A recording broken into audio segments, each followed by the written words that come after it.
Saudara, hari ini seharusnya terdakwa penganiayaan David Ozora, Mario Dandi, dan Shane Lucas mendengar tuntutan jaksa. Namun sidang batal dengan alasan jaksa tidak siap.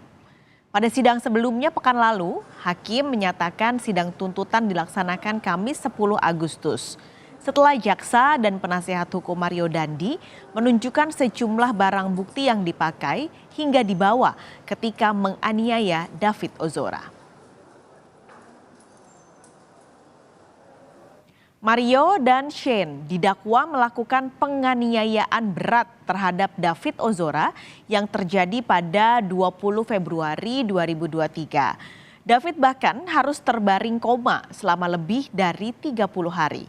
Selain Mario dan Shane, penganiayaan juga melibatkan kekasih Mario saat itu, AG, yang masih anak-anak. AG sudah lebih dulu disidang dan divonis 3,5 tahun penjara. AG sempat mengupayakan banding dan kasasi, namun ditolak. Lebih jelas soal sidang tuntutan Mario dan Shane yang batal hari ini, jurnalis Kompas TV Tifal Solesa melaporkan langsung dari Pengadilan Negeri Jakarta Selatan. Tifal, jadi sidang ditunda di pekan depan, alasannya apa sebenarnya?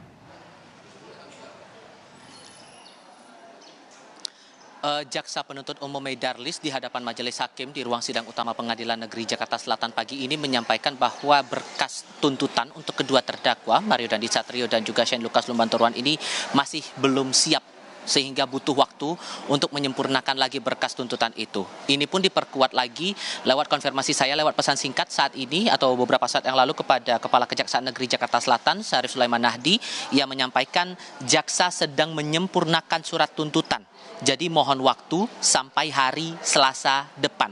Awalnya yang saya cermati tadi ada permohonan dari jaksa bahwa diminta waktu sampai hari Rabu pekan depan di tanggal 16 Agustus baru kemudian jaksa akan menyampaikan nota tuntutan untuk kedua terdakwa. Namun yang dikabulkan oleh Hakim Ketua Ali Minribut Sujono tadi diberikan waktu sampai hari Selasa 15 Agustus 2023 untuk kemudian disampaikan nota tuntutan itu. Tadi sempat ada semacam diskusi kecil begitu dari penasihat hukum terdakwa sehingga pada akhirnya diputuskanlah bahwa sidang hari ini tidak bisa dilanjutkan dan baru akan dilanjutkan lagi pada Selasa pekan depan di tanggal 15 Agustus tahun 2023. Ini proses sidang yang terbilang cukup singkat, tidak sampai 5 menit sidang berjalan. Tadi kami cermati terdakwa sudah masuk atau dari majelis hakim sudah masuk ke ruang sidang kira-kira pukul 10.23 waktu Indonesia bagian Barat dan sidang kemudian ditutup kembali untuk kemudian dilanjutkan lagi pekan depan oleh majelis hakim pada pukul 10.26 waktu Indonesia bagian Barat.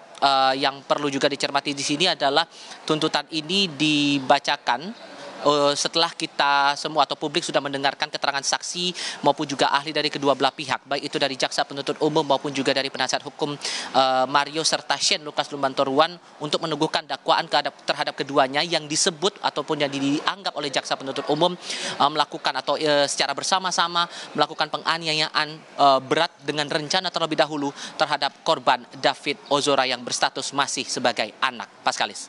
Lalu dengan penundaan ini, adakah tanggapan keluarga David atau keluarga korban untuk penundaan tuntutan?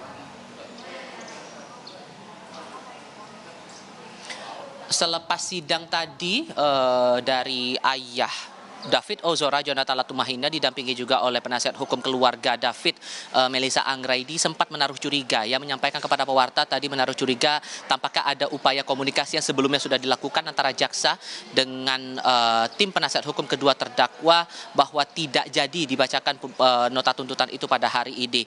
Dan yang perlu dipertegas lagi oleh keluarga David Ozora kepada wartawan tadi, dari keluarga korban meminta agar proses hukum ini bisa berjalan secara transparan dan juga beban maksimal harus dijatuhkan, pidana maksimal harus dijatuhkan kepada kedua terdakwa. Lebih lengkap ini pernyataan dari pihak keluarga kepada kami selepas proses sidang hari ini. Ya kecewa ya. Beberapa menit lalu ketika ditanya sama teman-teman wartawan bagaimana, ya kita optimis. Karena sudah terlalu lama juga seperti tadi disampaikan Melissa bahwa hari ini sidang tuntutan, tetapi ternyata jaksanya belum siap. Dan tadi teman-teman pasti juga lihat ada yang aneh. Biasanya pengacara-pengacara berdua itu komplit dari awal. Seperti udah tahu ya. Hari ini nggak datang, Seperti udah tahu. seperti udah tahu gitu. Ya ini sih pikiran buruk aja ya. Tapi ya beginilah. Kita sebagai awam yang nggak terlalu ngerti hukum aja memandang bahwa ini harusnya cepat, perkara begini kok. Ini bukan perkara yang kayak mega skandal atau apa, tetapi bisa jadi memang ada mega skandal akhirnya kan. Kita kan jadi berpikiran ke situ. Mana ada kasus penganiayaan yang sampai 6 bulan.